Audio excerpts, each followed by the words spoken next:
ഞാൻ വുഡിൻ്റെ കുറച്ച് സ്പൂണുകളും തവികളൊക്കെയാണ് എടുത്ത് വെച്ചിരിക്കുന്നത്. അപ്പോൾ നമ്മളിത് എപ്പോഴും ഉപയോഗിക്കണമെന്നില്ല. അപ്പം നമ്മളിപ്പോൾ ഇത് ആദ്യം ചൂടുവെള്ളം ഒഴിച്ച് സോപ്പിട്ട് തേച്ച് കഴുകി വെയിലത്ത് ഉണക്കിയതിന് ശേഷം നമുക്കിതേപോലെ എണ്ണ തടവി, സാധാ വെളിച്ചെണ്ണ തടവി എല്ലാം വെച്ചാൽ നല്ല ക്ലീനായി നല്ല തിളക്കത്തിലിരിക്കുകയും ചെയ്യും. അത് പൂപ്പൽ പിടിക്കുകയോ അങ്ങനെ ഒന്നും ചെയ്യാറില്ല. അപ്പോൾ ഇതേപോലെ നമ്മൾ ചെയ്തെടുത്താൽ മതി ഇടയ്ക്കൊക്കെ. അപ്പോൾ നമ്മൾ എല്ലാ സ്പൂണുകളും എപ്പോഴും ഉപയോഗിക്കണമെന്നില്ലല്ലോ. അപ്പം ഇതേപോലെ ചെയ്ത് വെച്ചാൽ നമുക്ക് ആവശ്യത്തിനെടുത്താലും ആ തടിക്കുന്ന ഒരു കുഴപ്പമില്ലാതെ നല്ല ക്ലീനായിട്ട് തന്നെ ഇരിക്കുകയും ചെയ്യും. നല്ല തിളക്കവും അതിൻ്റെ തിളക്കമൊന്നും പോകത്തില്ല.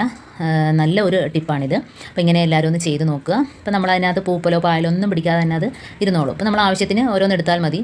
അപ്പോൾ അല്ലാതെ നമ്മൾ ഉപയോഗിച്ചിട്ട് ഇതേപോലെ വെക്കുകയും ചെയ്യുക. അപ്പോൾ തടിക്കുന്ന ഒരു കംപ്ലയിൻറ്റും വരത്തില്ല.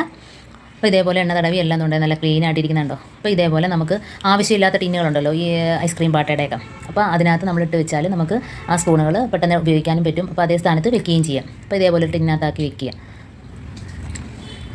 ഇപ്പോൾ എല്ലാം അതേപോലെ ആക്കി വെച്ചിട്ടുണ്ട്. ഇനിയിപ്പോൾ നമുക്ക് അടുത്തതായിട്ട് ഇനിയിപ്പോൾ നമ്മുടെ ഡോറുകളും അതേപോലെ ഷോക്കേഴ്സ് അതിൻ്റെ തടികളൊക്കെ എങ്ങനെ ക്ലീൻ ചെയ്യാം. അപ്പോൾ വിനാഗിരിയും വെളിച്ചെണ്ണയാണ് എടുക്കുന്നത്. അപ്പം 2 ടേബിൾ സ്പൂൺ അളവിൽ വെളിച്ചെണ്ണ എടുക്കുകയാണെങ്കിൽ 3 ടേബിൾ സ്പൂൺ അളവിൽ വിനാഗിരി എടുക്കണം. അപ്പോൾ 2 ടേബിൾ സ്പൂൺ വെളിച്ചെണ്ണയും 3 ടേബിൾ സ്പൂൺ അളവിൽ വിനാഗിരിയാണ്. അപ്പോൾ ഇത് വെച്ച് നമ്മളിതുകൊണ്ട് ഈ എത്ര പഴക്കം ചെന്ന ഫർണിച്ചറുകളുടെ ഈ തടികളും ഇതേപോലെ തന്നെ നല്ല ഷൈൻ ചെയ്തെടുക്കാം. നല്ല തിളക്കവും മിനുസവും ഒക്കെ കിട്ടുന്നുണ്ടോ, ഇതേപോലെ ഒന്ന് ചെയ്തെടുക്കാൻ മതി. അപ്പോൾ ചെയ്യാത്ത ഭാഗവും ഇപ്പോൾ അതേപോലെ ഞാൻ തേക്കാത്ത ഭാഗവും തേച്ച ഭാഗം കണ്ടോ, തേക്കാത്ത ഭാഗവും തേച്ച ഭാഗം തമ്മിലുള്ള വ്യത്യാസം കണ്ടോ. അപ്പോൾ ഇതേപോലെ നല്ല ക്ലീനാക്കി എടുക്കാം. നല്ല പുതിയതുപോലെ ഇരിക്കുകയും ചെയ്യും. അപ്പോൾ ഇതേപോലെ ഡോറിൻ്റെ വിടവിലൊക്കെ ചിലന്തി വലയും അതേപോലെ തന്നെ പൊടികളൊക്കെ കയറിയിരുന്നാൽ ഭയങ്കര വൃത്തികേടാണ്. അപ്പോൾ ഇതേപോലെ നമ്മൾ വർഷത്തിൽ 2-3 തവണ ഇതേപോലെ ഒന്ന് ചെയ്ത് കൊടുത്താൽ മതി. പിന്നെ അവിടെ ഈ വിനാഗിരി നല്ലൊരു സൊല്യൂഷനാണ്, ഈ വിനാഗിരിയും കൂടെ ചേർക്കുന്നതുകൊണ്ട്. അപ്പം ചിലന്തി വലയോ അതേപോലെ തന്നെ എന്തെങ്കിലുമൊക്കെ ഈ കൂട് കൂട്ടി വെക്കുമല്ലോ, കടന്തലാണേലും, അപ്പോൾ അങ്ങനെയൊക്കെയുള്ള ഭാഗങ്ങൾ ഇതേപോലെ തേച്ച് കൊടുത്താൽ മതി. പിന്നെ അങ്ങനെ ഒരു ശല്യമേ ഉണ്ടാവില്ല. ഇതേപോലെ തന്നെ നമുക്ക് ഡൈനിങ് ടേബിളിൻ്റെതും അതേപോലെ കുഷ്യൻ സെറ്റിൻ്റെതും ഒക്കെ തടികളും ഇതേപോലെ നമുക്ക് ഷൈൻ ചെയ്തെടുക്കാം. അപ്പോൾ ദാണ്ട് ജനലിൻ്റെ അവിടെ വിലൊക്കെ കണ്ടോ, ചിലന്തിയൊക്കെ വല പിടിച്ചിരിക്കുന്നുണ്ടോ. അപ്പോൾ ഇതേപോലെ നമ്മളിടയ്ക്കൊന്ന് ചെയ്ത് കൊടുത്താൽ മതി. നല്ല പുതിയതുപോലെ നല്ല തിളക്കത്തിൽ തന്നെ കിട്ടുകയും ചെയ്യും. കണ്ടോ, തേക്കുന്ന ഭാഗമൊക്കെ തേക്കാത്ത ഭാഗം നമ്മൾ വ്യത്യാസം കണ്ടോ.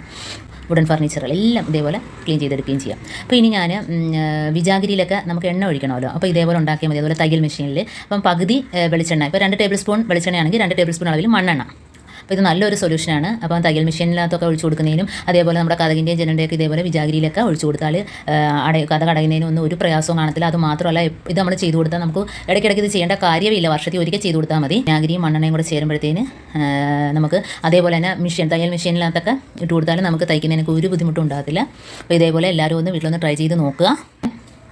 അപ്പോൾ ഇതേപോലെ എല്ലാ ഭാഗത്തും നമ്മൾ തയ്ക്കുന്നതിന് അരമണിക്കൂർ മുമ്പ് നമ്മൾ എല്ലാ ഭാഗത്തും ഇതേപോലെ ഒന്ന് ഇട്ട് കൊടുത്ത് വർഷങ്ങൾ കൊണ്ട് ഞാൻ ഈ എണ്ണയാണ് ഉപയോഗിക്കുന്നത്. കടയിൽ നിന്ന് മേടിക്കാറില്ല.